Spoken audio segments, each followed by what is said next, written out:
মানবপ্রেমে উদ্বুদ্ধ হয়ে চাঁদমণি অনাথ ও দুস্থ বালিকা কল্যাণ আশ্রম শুরু করেন নিঃসন্তান এক অবসরপ্রাপ্ত ব্যাংক কর্মকর্তা মোহাম্মদ পিজুরুল আলম দুলাল। রংপুর ও ঢাকার বাড়ি ও জৌলুস জীবনের মোহ ত্যাগ করে শেকড়ের টানে ফিরে আসেন নিজ পৈতৃক ভিটায়। সে সময় এই জনপদে বাল্যবিয়ে ও মেয়েদের লেখাপড়া না করানো এক ধরনের প্রথায় পরিণত হয়েছিল।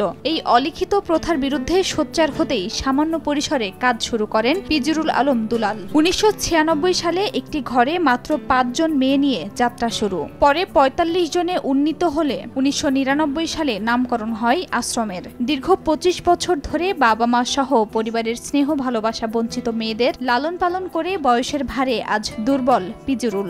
আশ্রমের সব মেয়েরা তাকে মামা বলে ডাকে। স্বপ্নের এই আশ্রমটির ভবিষ্যৎ নিয়ে শঙ্কিত তিনি। তবে তার অবর্তমানে আশ্রম হিসেবে না হলেও সেবামূলক প্রতিষ্ঠান হিসেবে উত্তরসূরি দুই ভাগ্নি এটি পরিচালনা করবেন বলে জানান তিনি।